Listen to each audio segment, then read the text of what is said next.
गिरफ्तार करके पुलिस हिरासत रिमांड लेके और उनसे लंबी पूछताछ की गई।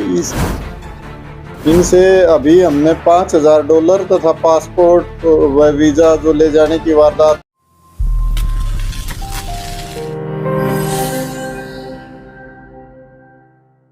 गुरुग्राम पुलिस ने लूट गिरोह के ऐसे 3 विदेशी नागरिकों को दिल्ली से ट्रांजिट रिमांड पर लिया है, जो अपने आप को पुलिस अधिकारी बताकर विदेशी नागरिकों को अपना शिकार बनाया करते थे, जो उनकी बोली और भाषा को अच्छी तरह से समझ सके।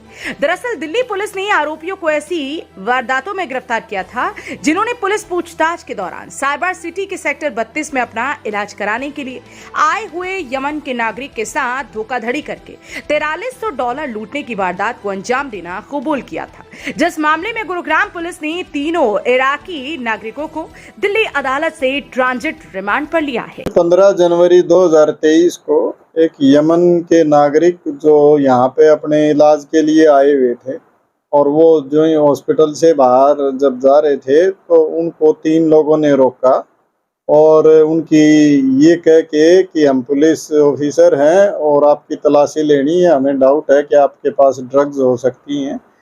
और इसके उसमें झांसे में उनको ले करके और उनसे उनका जो बैग था वो लेके उसकी तलाशी के बहाने से उसमें जो $4300 थे वो उन्होंने छीन लिए और वो अपनी गाड़ी में बैठ के भाग गए, जिसके संबंध में सदर पुलिस स्टेशन में हमने केस रजिस्टर करके और उसकी इन्वेस्टिगेशन की गई।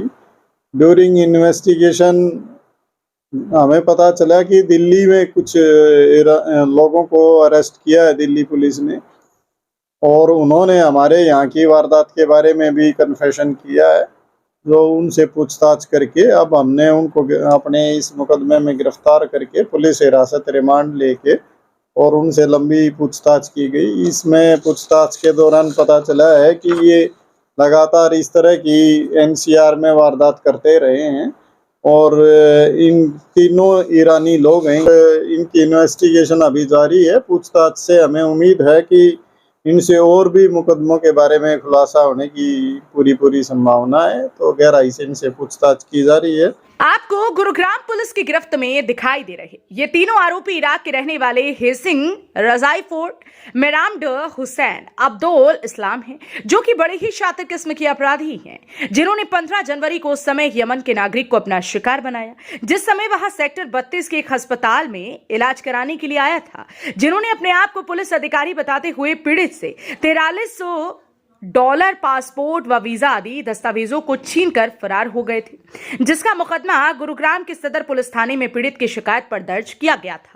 इनसे अभी हमने $5000 तथा पासपोर्ट व वीजा जो ले जाने की वारदात में अंजाम दिया था उनको भी हमने इसमें कवर किया है और उसके बारे में पूछताछ की जा रही है। इस तरह से इन्वेस्टिगेशन में और भी गहराई से पूछताछ करके जो संबंधित दस्तावेज व जो डॉलर है उनकी बरामदगी के लिए प्रयास किए। डिटेल से इनके साथ पूछताछ की जा रही है। कुछ क्योंकि बैरिकेड्स भी हैं, लैंग्वेज की प्रॉब्लम है, लेकिन हमें उम्मीद है कि इनकी पूछताछ से और भी कुछ मामलों का खुलासा होगा। ये हमारे सेक्टर 32 की वारदात थी, जिसमें इनको सदर पुलिस स्टेशन में जो है ना मुकदमा दर्ज था और भी एक वारदात इन्होंने की थी, उसमें भी हमने इनसे पूछताछ की है और अभी और उम्मीद है हमें और भी मामलों में इनकी संलिप्तता है। ये सिविल में ही होते थे और अपने आप को पुलिस ऑफिसर बता के उनको और इस तरह से डराते थे कि हम पुलिस वाले हैं, जबकि इनका पुलिस से कोई लेना देना नहीं था। ये विदेशी नागरिक हैं और टेम्परेरी वीज़ा पे ये यहाँ आते हैं और इस तरह की वारदात करके, और इनका जो तरीका वारदात है वो ये है कि फिर ये वापस भाग जाते हैं इस तरह की चीज़ें करके। ये दिल्ली में स्टे करते थे और वहाँ से यहाँ वारदात करने के लिए आते। ये उनसे उनकी जो भाषा जो वो समझते थे उसी भाषा का इस्तेमाल करते थे और इसीलिए ये उनको ठग पाने में सफल है। दरअसल दिल्ली पुलिस की पूछताछ के दौरान आरोपियों ने गुरुग्राम में भी वारदातों को अंजाम देना कबूल किया था, जिसकी सूचना दिल्ली पुलिस ने गुरुग्राम पुलिस को दी थी। गुरुग्राम पुलिस ने तीनों आरोपियों को अदालत से ट्रांजिट रिमांड पर लेकर कार्रवाई शुरू की। आरोपियों के कब्जे से $5,000, लूटे गए वीजा और पासपोर्ट को भी बरामद कर लिया। अगर पुलिस प्रवक्ता की माने तो आरोपियों ने गुरुग्राम में कई वारदातों को अंजाम दिया है, जिसके चलते तीनों आरोपियों को कल अदालत में पेश करके रिमांड पर लिया जाएगा। लेकिन देखने वाली बात यह होगी कि आरोपी पुलिस रिमांड के दौरान कितनी वारदातों का खुलासा करती हैं। हरियाणा वरदान के लिए गुरुग्राम से राजेश यादव की रिपोर्ट। देश व प्रदेश की खबरों को सबसे पहले देखने के लिए हरियाणा वरदान चैनल को सब्सक्राइब करें, लाइक करें व शेयर करें।